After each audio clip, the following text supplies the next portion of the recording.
Welcome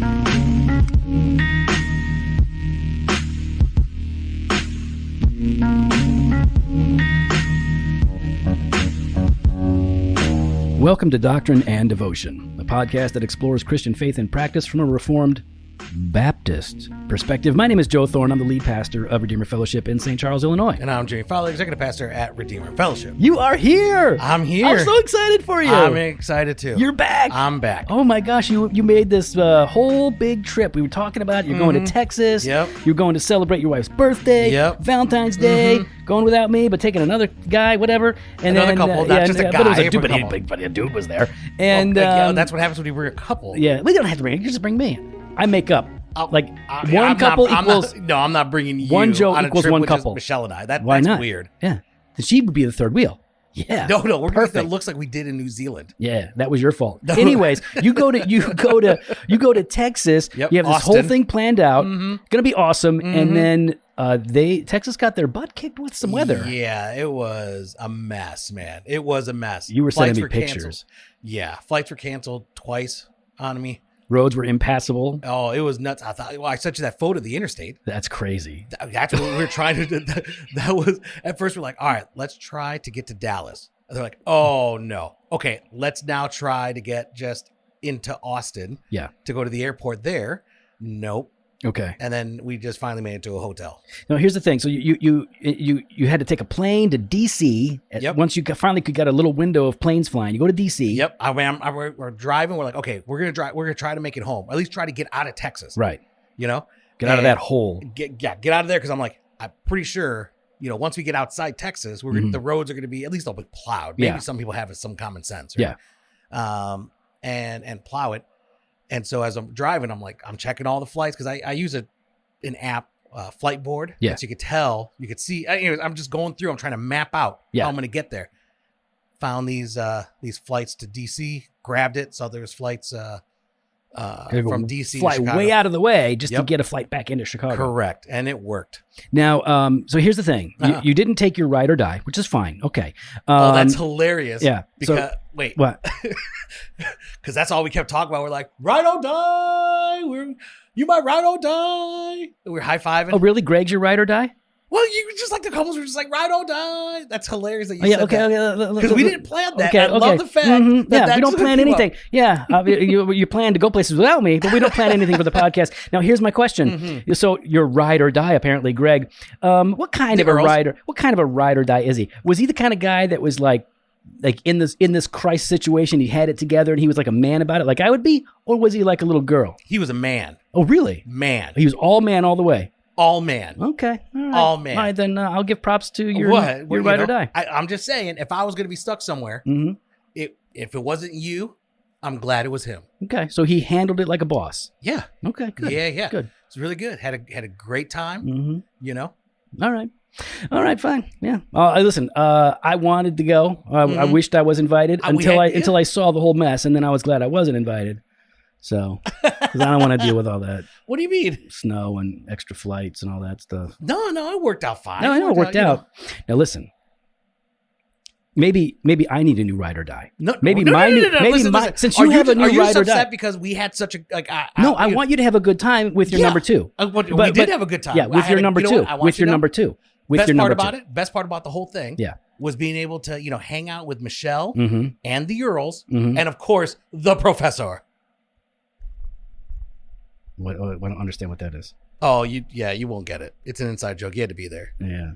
So, my question is, now I forgot what you waxed ineloquent for so long. I forgot what my point was. Oh, my new ride or die is Nick Batzig. What's up? What's up, Nick? Yeah, what up? Yeah, that's my ride or die. Yeah, good luck with that one. We're gonna drink some barley wine and hang out. Barley wine. That's what he drinks. I don't know about that. Yeah, ride or die. No. This is just your die. Maybe that. Now, if you guys don't remember, we had Nick Batzig on the show a little while ago, and we've talked about Nick Batzig for years because we love Nick, and the people we love, we like to make fun of. Nick is an associate editor for Legionnaire Ministries, and he's a pastor at Wayside Presbyterian Church in Signal Mountain, Tennessee. He writes a lot. He preaches a lot. Nick is a great guy, really smart. And Nick, thanks for coming back on the podcast. Thanks for having me back on. You made time for us. Yep. What's going on down there in Tennessee? Did you guys get a lot of crazy weather? It's cold. It was like 12, 14 degrees the last 2 days. So it was cold. That's cold for you guys, man, for sure. It's cold for anybody, but it's really cold for you guys. Did you get a lot of snow or no? We got some snow last week, yeah. All right. It was nice. Really? Hey, I wanted to ask you something. Because I don't think we've talked about this. I was curious if when this whole pandemic thing happened and churches were not able to meet, how did your church handle that? You know, you're a Presbyterian church and you're out there in Tennessee. Did you have restrictions put on you? Or did you have to close down for a while? We had to close down for a few months before we started worshiping again. And then other churches have been in, worse situations where they had to close for a long period of time. How did you guys handle it? Yeah, so Tennessee's a red state, so they were more sort of open-ended on what we should do. And I think I called you guys when we were going through this. We didn't know what to do entirely, and we shut down, I think, for 6 or 7, maybe 8 weeks, just to know what we were dealing with. Right. And then open up middle of May, and we were one of the first PCA churches in the area to open up. And that was kind of a hard area to navigate. Yeah. Are we opening too soon? We don't want to be the first. We don't want to be the last. We don't want to, people didn't know what to do. So we opened up, I think, May 17th and just slowly rebuilt back. We have never required masks, but we have strongly encouraged them. And like every church, that caused consternation. Yeah. You've got people on both sides. We'll talk about fundamentalism at some point tonight. And certainly that's sort of a litmus test on where people are at on things. And now we are actually going to one service all mask, one service optional, and then evening service optional. So we've kind of developed as we've gone along. Great. Well, if you had asked us the first time, we would have told you to do it that way because that's the way we did it. Yeah. Well, yeah. It's kind of to cut the baby in half, right? Yeah. Cut that baby. What? Cut the mask in half. Just come in with half a mask on. Just breathe out a half in your mouth. So I'm actually really excited to talk about this topic. I know. So we had you on. Well, actually, we recorded last week. That's right. For this week's Banter of Truth. Yeah. Great. We had a great conversation. But afterwards, we sat there and we're just talking. Kept hanging out. And we began talking about this, and saying, we need to record this. Let's talk about it next week. And actually what happened was you're like, let's talk about it now. Can we record another one? And who didn't have time? Nick didn't have time. Nick didn't have time for us. Nick didn't have time. And, but I wasn't going to throw him under the bus like that. No, I will. But I definitely want people to hear, a little bit of what we talked about at Banter of Truth, right? Yeah. Because you were talking, Nick, just about, we were asking the question about how can we be civil? How can we be civil and united as the people of God, despite this what's the word? Politicized, over politicized, and the polarization that we see in our culture invading the church. So I want you guys to hear this. Let's listen to what Nick had to say just on the last Banter of Truth. Well, and if I could, can I pick this up real quick, or are you going to play something? No, go ahead. I'll play it right after you. Go ahead. No, you're going to play something. Go ahead. I am. No. You already did this. I'm done. You already ruined it. We're not even going to do it just now. Just say it, and then I'm going to put it in. Edit this. We don't edit anything. We don't edit anything. So stop it. You're going to have to. Say what you're going to say. No, say what you're going to say. No, I'm done. All right, here we go. Here's Nick's thoughts. I mean, that's a question I want to explore then, is how do we maintain unity within the church in the midst of all this polarization that's happening in our culture?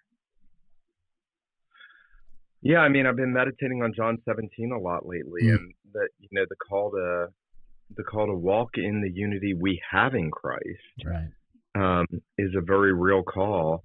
At the same time, it's walking in the truth. You guys know that, and it's not sort of unity for unity's sake. And I don't know. I don't know the answer of when to divide with a brother over non-explicitly gospel issues that may ultimately seem like they could become gospel issues. I don't know. Well, it's why you have to talk, right? It's why you have to have conversations, because that's sort of how we get down to it. And, you saying, why don't people call, or people should be calling, picking up a phone? Why do you think it is that we don't? Like what? Because I'll tell you what. Like Jimmy and I don't know. I try to do it, and that's not me saying, oh, look at me. But I care about brothers, and so I want to know, how can I reconcile this relationship, or how can I at least get these people talking directly with each other? Yeah. Before they go public against each other. I guess it goes both. I guess it goes both ways, because I know like Jimmy and I have felt it where like, wow, somebody that like we would have considered friends like written us off, and it's like, wow, that's kind of cool. We didn't write them off. We feel like they wrote us off, but we haven't reached out to them either. You know what I mean? It's like it goes both ways. Like if even if we think like they're mad at us and we don't know why, we should still take the initiative to go, hey, let me reach out to this person and just try and talk this thing through. And very well maybe, it's just in our head, right? No, I'm never wrong. You're that big of a deal. I am never wrong. I always know what people think about me all the time. So you got your listeners are all appreciate this. So Machen is our guy. Like Machen was a warrior, right? Machen took on liberalism, but Machen was in a denomination with Pearl S. Buck, who wrote The Good Earth. I mean, she was flamingly liberal on the mission field. What's her name? Pearl S. Buck. Okay. The Good Earth. And Machen also was in the same denomination with people that denied the deity of Christ, the virgin birth, the resurrection of Christ. So, I mean, he was not sort of looking for the slippery slope. Mm-hmm. He was down it with them. And he tried to start his own mission board, and he was defrocked. And that's why he started the OPC in Westminster Seminary. Yeah. So he wasn't looking for a fight. He was fighting. He was writing massive, very nuanced theological works. But when Machen died, this is fascinating, guys. When Machen died, this liberal Episcopalian who had been at Princeton with him wrote a remembrance of him. And he said, though Dr. Machen and I disagreed sharply, he was the kindest, most gentle, and most loving man I knew. Mm-hmm. I mean, it's unbelievable, guys. Like, this is a man on the other side saying Machen just took me to task, but he was loving and kind and gentle. And I think we need more of that. You can be a lion for truth and still be gentle, All right, Nick. Now what do you want to tell us? We're going to add the clip in later. Really? Yeah, we're not gonna do it now. You'd have to super confusing. You'd have to sit there for like 5 minutes or whatever. So we're not gonna make you sit ready? There. Yeah, I'm ready. Go. Cut all that out. We're not cutting it out. So what I would say, sort of picking up on our last conversation, and maybe this could be a part 2. I mentioned Kevin DeYoung's article on Ligonier. I didn't know the title of it.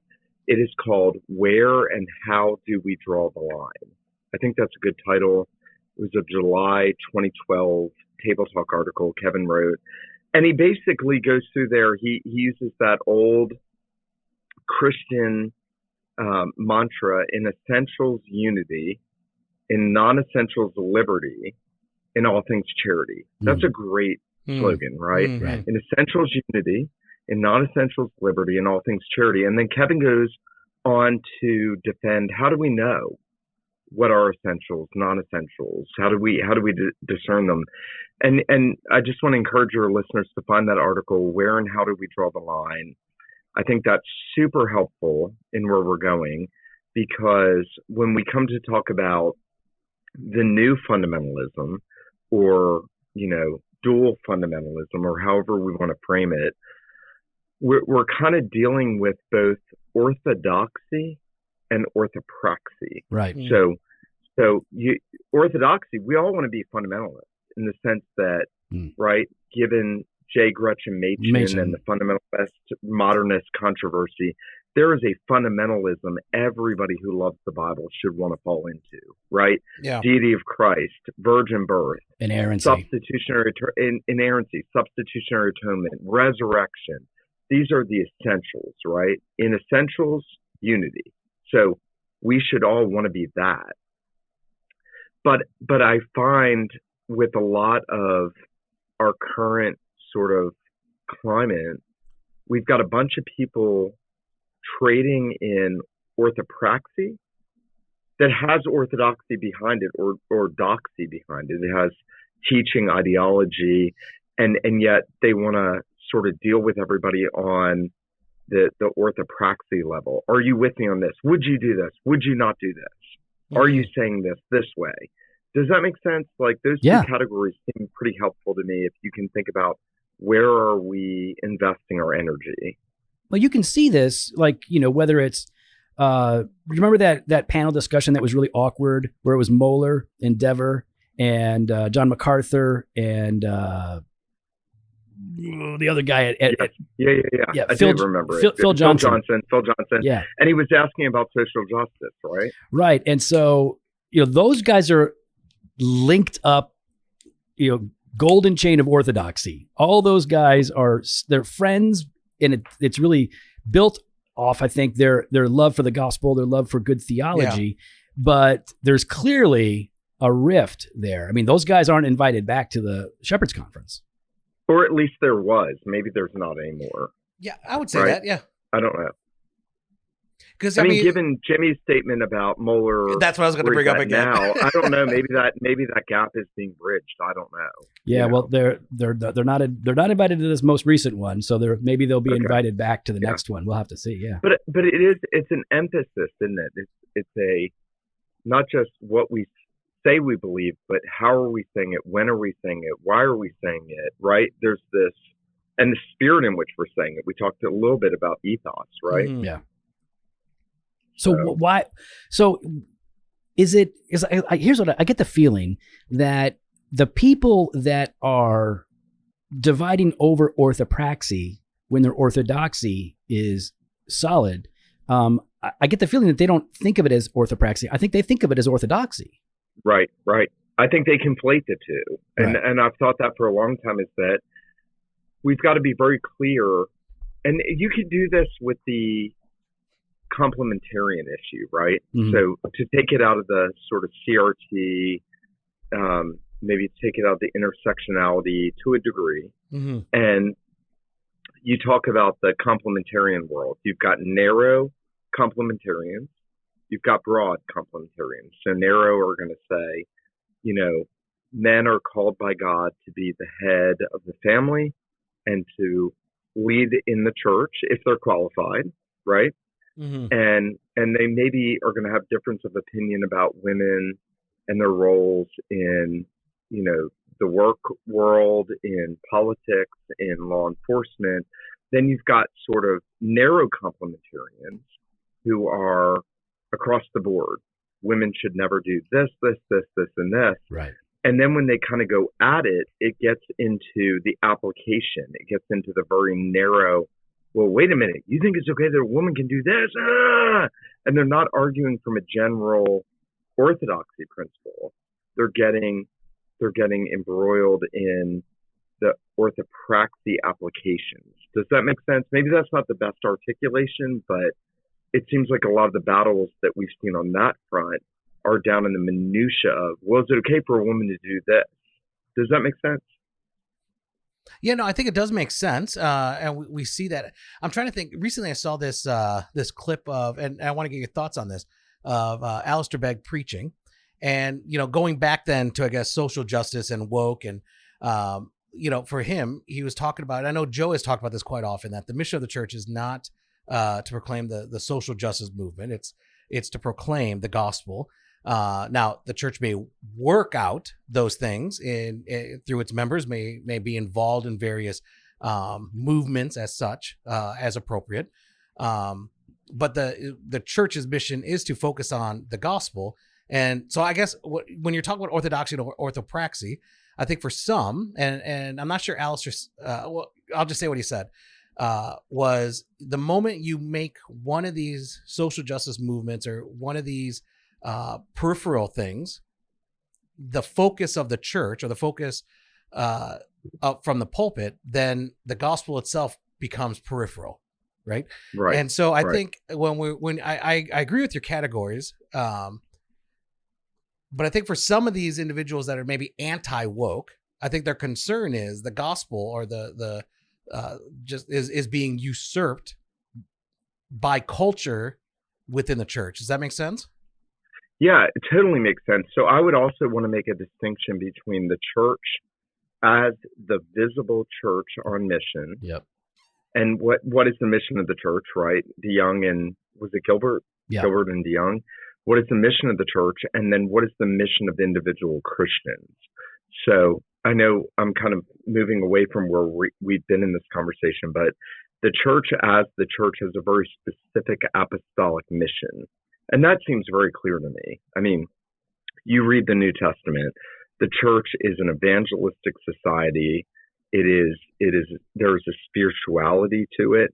And then as individual Christians go out, their job description is a lot broader than the church gathered, the worshiping community, right? The church as the gathered, visible manifestation of the kingdom of God. Mm-hmm. So I do think we got to draw those lines of distinction as well, as orthodoxy and orthopraxy. Does that make sense? Yeah, and it was the Reformed tradition that where I first heard years ago. It was a Reformed tradition that helped that distinction by breaking it down into the categories of the Great Commission and the Great Commandment. That the Great Commandment is for everybody. But the Great Commission is only for the church, and the Great Commission is to make disciples. The commandment, though, the Great Commandment is to love, right? And you love your neighbor as yourself, which gives way to our investment in politics and justice and all kinds of things. And I think it was Horton actually who said it. I think I probably read it in a Modern Reformation magazine in the 90s when he was saying that, the Great Commission and the Great Commandment, these are separate things, but they are connected but through the people of God. But they are distinct, and you got to understand the difference. Yeah, and I mean, I think, a good example of how to address this, Martin Lloyd-Jones in his Ephesians commentary, in his sermons on Ephesians 5, I guess, is dealing with the issue of slavery. And he has 3 or 4 sermons where he deals with Paul addressing masters and bondservants. Mm-hmm. Now, there's debate. I don't think he's dealing with chattel slavery as kidnapped institutions as we have in American history, which is evil, which First Timothy condemns very clearly. But Paul doesn't address the societal issue and say, you should overthrow this system. He tells Christians how you're to conduct yourself as Christians in that system, how you're to live, right, before the Lord, who is your master, how you are to serve your master. But then Lloyd-Jones goes on to say, but it was Christians who overthrew chattel slavery. Mm-hmm. It was Wilberforce. It was Newton, right? I mean, that's a historical fact. And Lloyd-Jones does this great job of moving from the apostolic word to Christians living in these ideal circumstances civilly. How should you live as a Christian? To what then can Christians do as Christians living in those societies? I just thought that was really helpful. It wasn't a sort of, no, we don't care about it, we don't do anything, nor was it, no, it's the church's job. Mm-hmm. It was like, live as Christians, salt and light, be faithful, and yes, if you can, bring about reform. I thought that was really helpful. It seems to me that things just aren't as cut and dry as the two extremes make them out to be, and that's what hard fundamentalists do, right? The fundamentalists in the bad sense of the word is they make things super black and white. Everything is crystal clear. And then their particular take becomes the only way. And and it becomes a distinguishing mark of orthodoxy. Right. Yeah. Oh, if you're deviating from this, I mean, no offense. Right. I'm not trying to be mad, but some brands of dispensationalists had this for a while, not all, but some brands. And it was like, boy, if to be amillennial is to be liberal, to deny premill pre-trib is to be liberal. So there's this oversimplification of things when I keep finding out. I've been a Christian now since 1990. Is that 31 years? Is that what that is? Yeah, 31 years. What I find is that the truth is clear, but the way forward with the truth in the world is hard work, and the application isn't always so cut and dry. You got to figure things out. And I think we have to leave room for different churches, varying churches, to be burdened by differing causes that they might want to address as Christians in society. Like we have some Christians that are going to focus very heavily on abortion and abolishing abortion. Other churches might focus heavily on human trafficking. Others might focus, and I don't mean churches as institutions. I mean the people who make up these churches might have these kinds of burdens. And I think that that's a good thing. I don't think it's a bad thing for us to have differing emphases in our lives as we go out into the world. Right. So I'll give you one personal example and then a definition that I kind of scripted for this. So when I was dating Anna, she had a friend at college whose parents were missionaries and they were dispensational. And somehow she had found out Anna was dating this guy that was an amillennial. and I was like really rabid amillennial. You know, like I had read Hendrickson and Beale, and I mean I'm still there, but you know, I was very amillennial.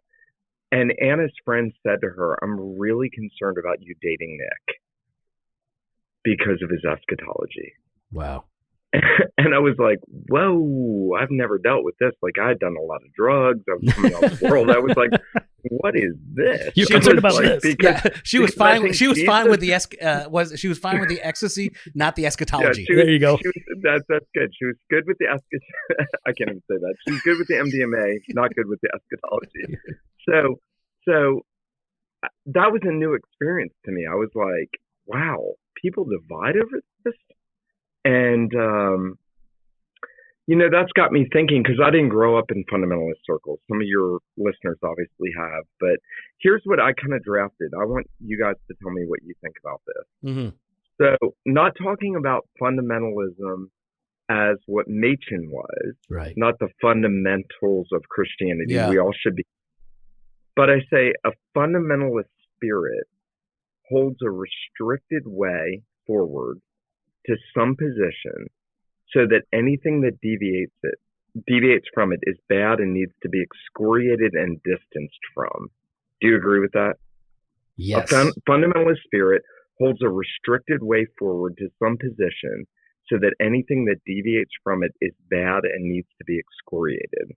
Not only do I agree, I think Jimmy's nodding his head vigorously over here. Not only do we agree, but it's interesting to see that fundamentalism has become woven into American society. Whereas cancel culture. I mean, right? I remember when America was do your thing, let your freak flag fly, and don't worry about what nobody can tell cancel you what. Culture. And now, like, it's a growing phenomenon. Fundamentalism is popular. It's hot. It's a Pharisaic moral high ground on any issue, whatever the issue. Right? So we have it on both sides. Like what in the church, how are we have fundamentalism, and this is what we were talking about off air, that you have fundamentalists on the woke side, fundamentalists on the anti-woke side, fundamentalists on the masks and anti-maskers. Like we have fundamentalists on both sides of any particular issue. Where are you seeing it? Maybe in the Presbyterian world or just in the evangelical world? Where do you see these dueling fundamentalisms coming to play?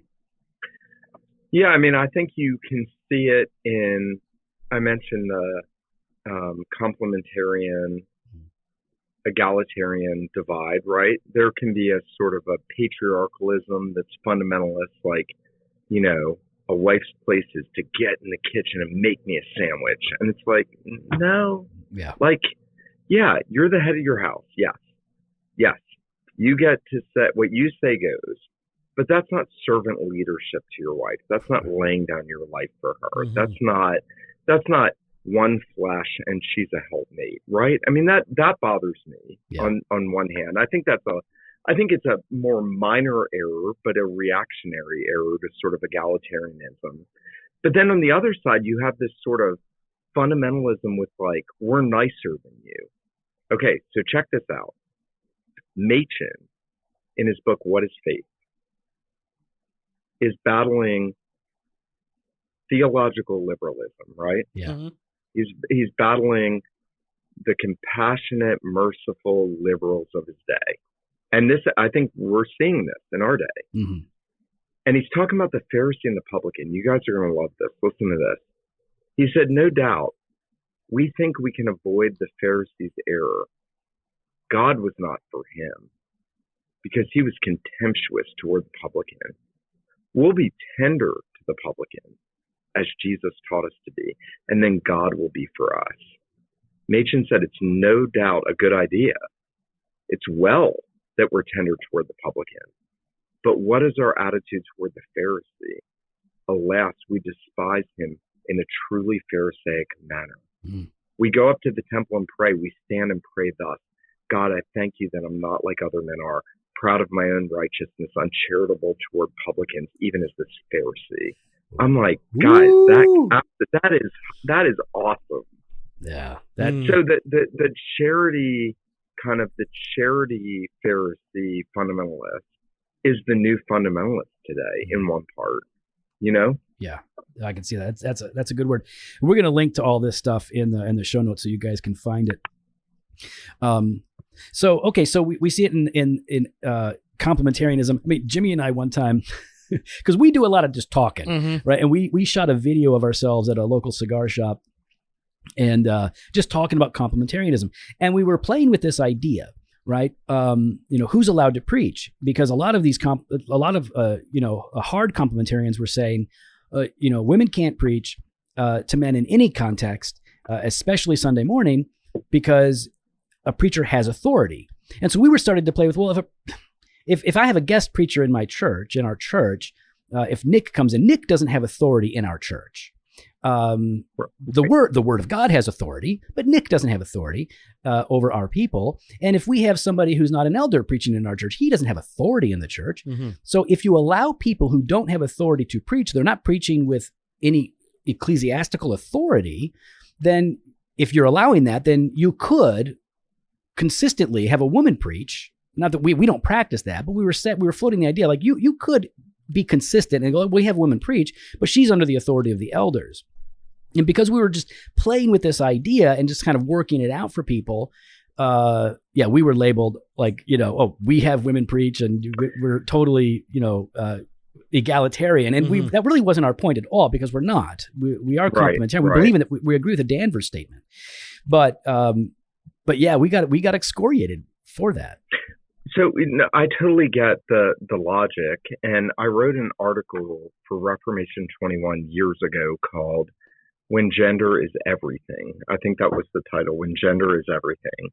And I said, look, as a complementarian, we want to be careful because there's an argument that says a non-ordained woman, and all women are non-ordained de facto, right, can do anything a non-ordained man can do. If you have a non-ordained man come and preach, let's say you guys had Tony, Tony's Mm-hmm. great. Yeah. Tony Dopke. Yeah. Fantastic. Yeah. Tony's so sweet.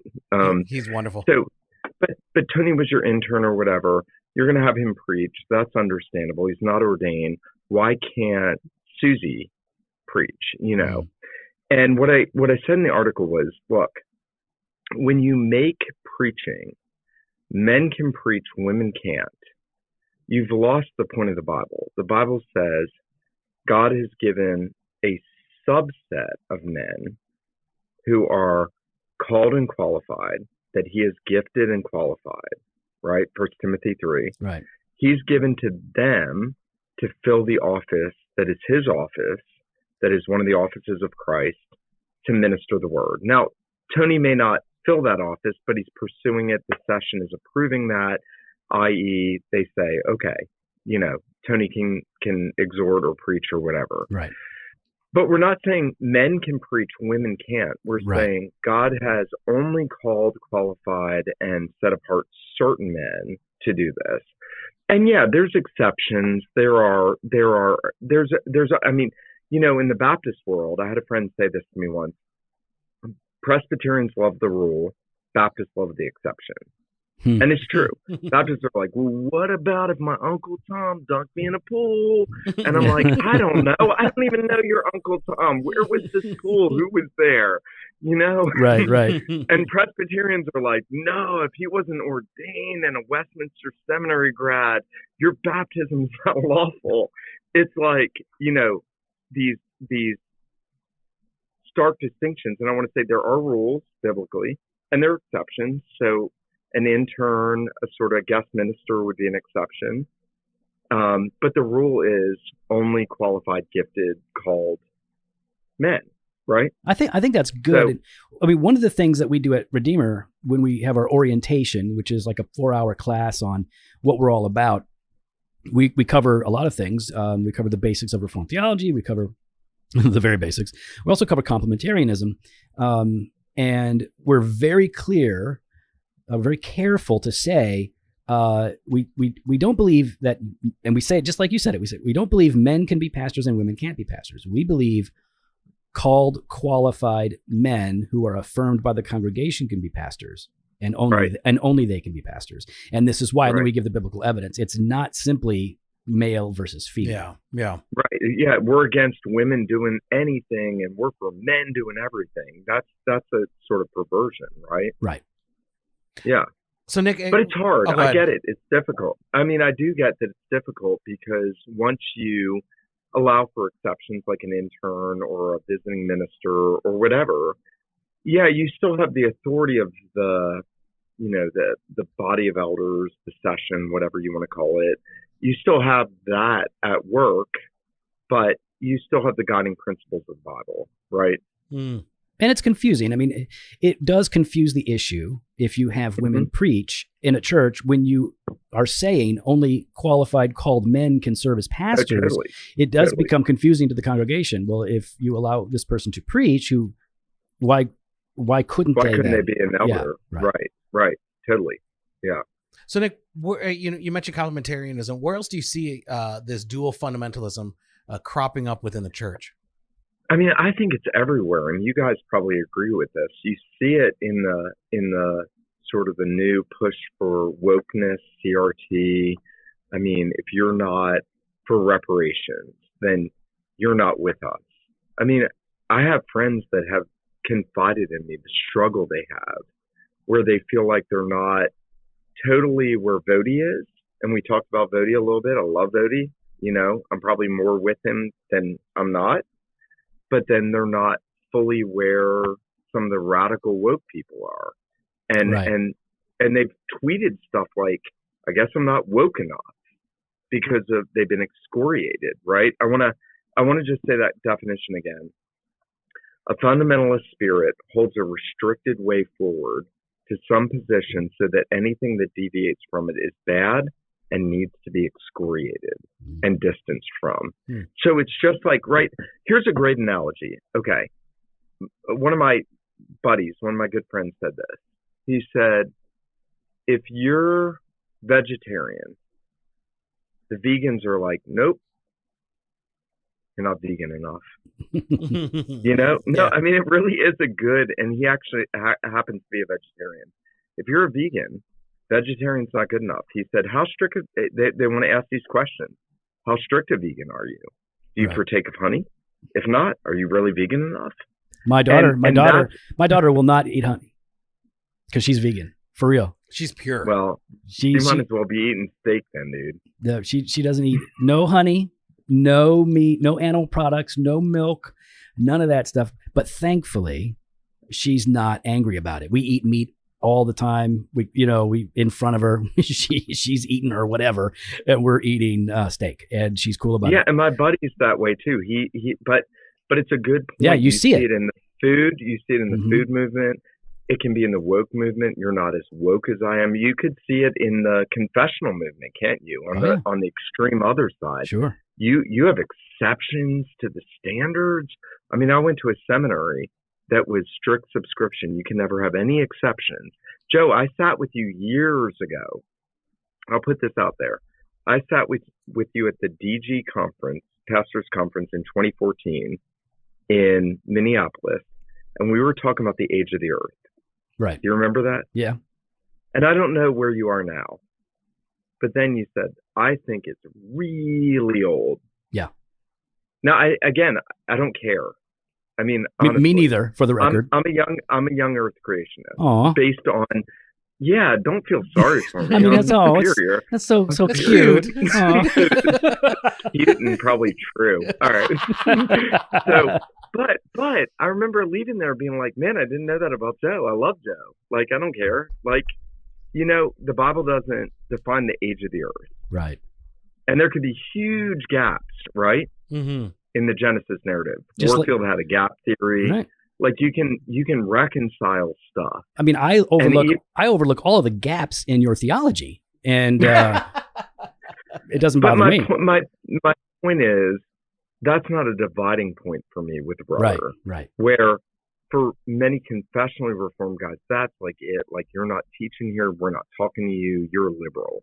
And I'm like, no. You have to be honest about it. You can't read the confession and say anything other than the confessions are pushing young Earth. The confessions are literal, 6 days of creation. That's what the confessions push. So you have to recognize that if you are deviating, I mean, that is what you are doing. You are deviating from, now in your mind, you're not deviating from Scripture, but you are deviating from the standard. It doesn't mean you're deviating from orthodoxy.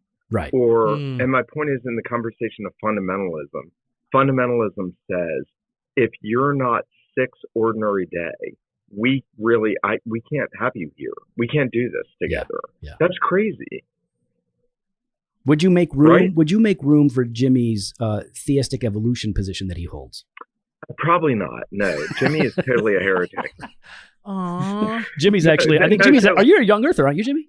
Yeah, I'm a young earther. He's a young earther. So theistic evolution would go, in my opinion, against the very clear historical nature of Adam. Right. I mean, no Adam, no historical Adam, no Christ. Yeah, you got it. I mean, if you argue some kind of like ad hominem, God stopped the process and stamped Imago Dei on Homo sapiens sapien, I'm like, where do you get this? Yeah, that gets cute. Weird. That actually does get That's cute. Weird. That's cute. That's cute.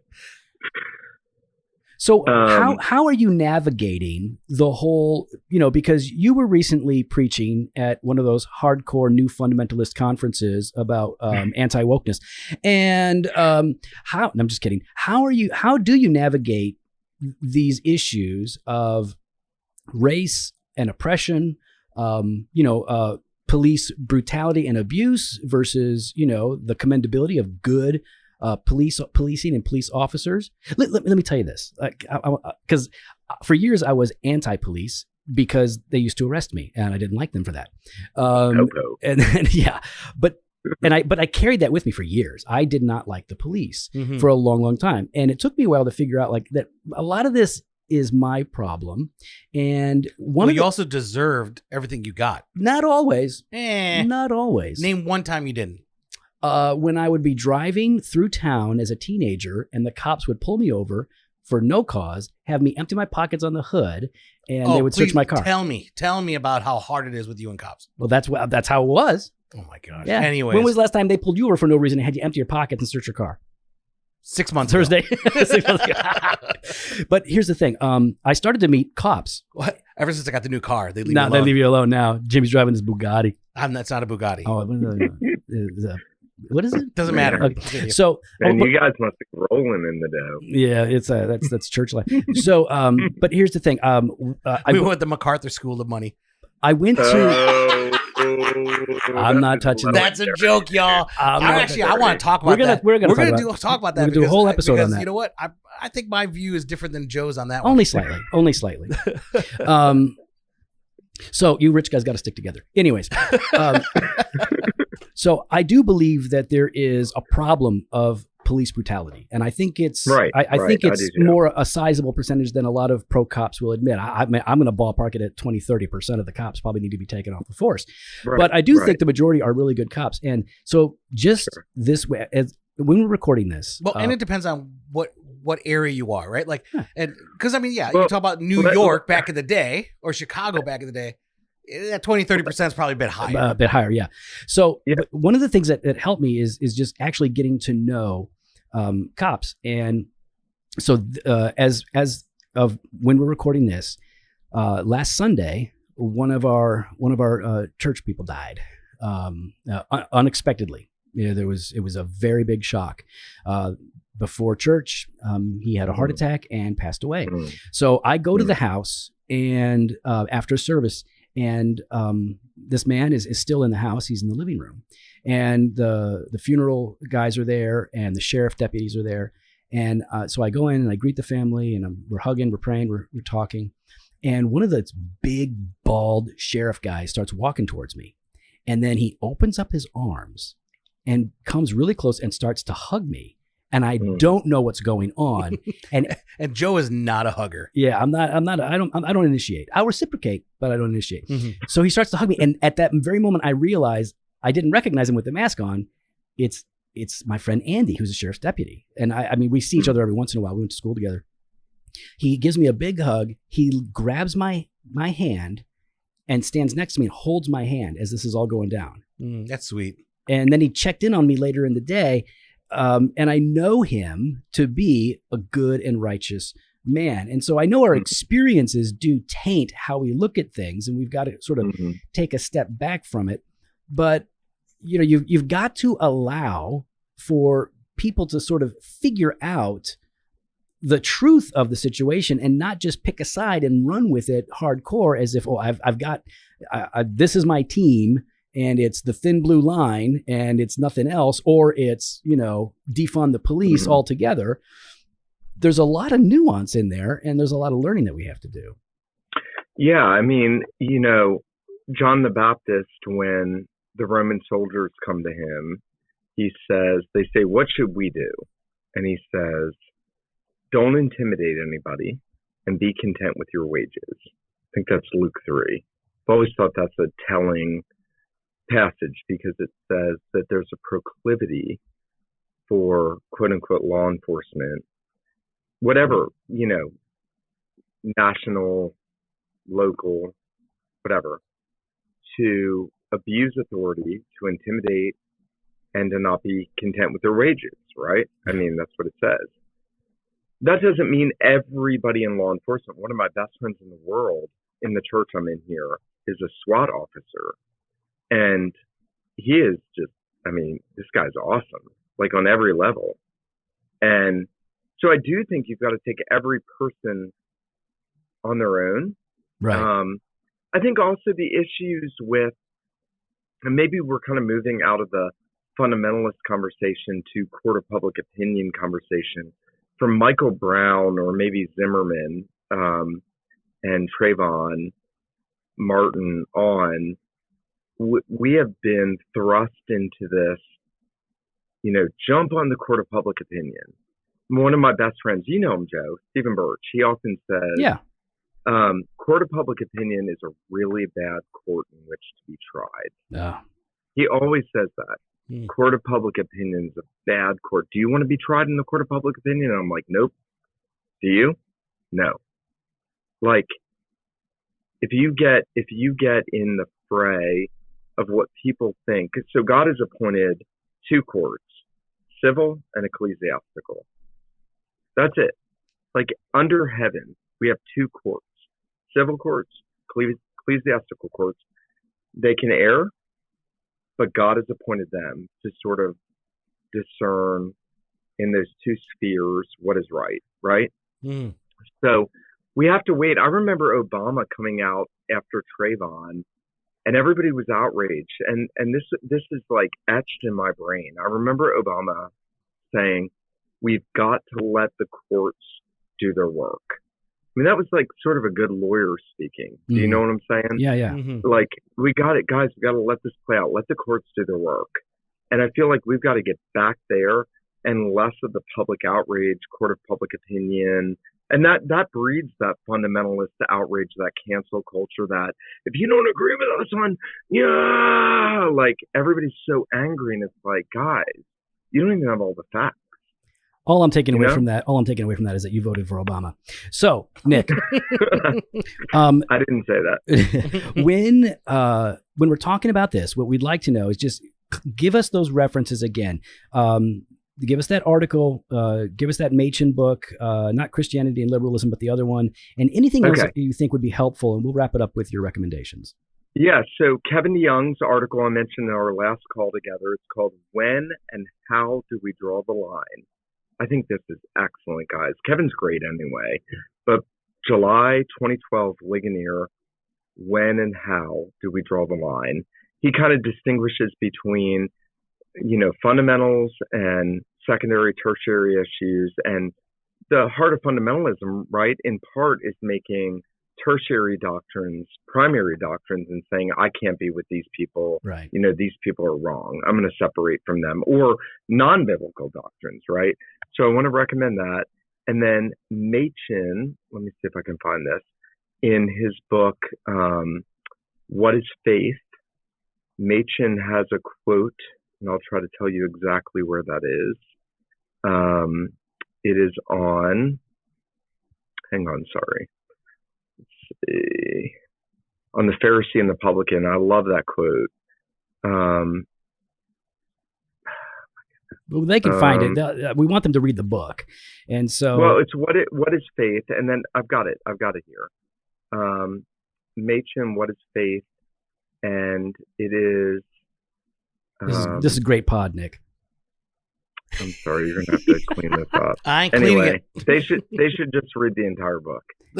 What Joe just That's said. what I just said. And then one other thing, you mentioned a sermon or a series of sermons by Martin Lloyd-Jones, I think. Yeah, Martin Lloyd-Jones on Ephesians 6 or 5, chapter 5 on slaves and masters. It's excellent. There's 3 or 4 sermons. And Nick, if people want to find you online, Instagram, what is it? Yeah. Is it you made fun of me last time. I don't know. It's Twitter. It's Nick_Batzig, and Joe's going to make fun of me. Nope. I already did it. And Nick Batzig at Facebook, Instagram, and then you can find my audio at feedingonchrist.com. Feedingonchrist.org. I'm on it right now. .org and .com. .com. He's got both. Yeah. Okay. So feedingonchrist.org. I'll fix your mistakes. It's all right. Nick, we love you, man. We wish we could hang out more and see you. We'll have to make it happen soon. Maybe at the next Doctrine and Devotion conference. Who knows? That'd be fun. Let's figure that out. Well, we'd love to hear your thoughts. You can follow us online on Instagram and Twitter at DocNDiva or on Facebook /Doctrine and Devotion. You can head to the website, doctrinedevotion.com. There you can contact us. You can send it for the email blast. You hit up the store, jofostore.com, and grab some gear. Get that gear. Fresh pod every Monday and Thursday. Joe's got a call coming in. Somebody's calling me. Blog post on Wednesdays, video content on Fridays. Decline. Later.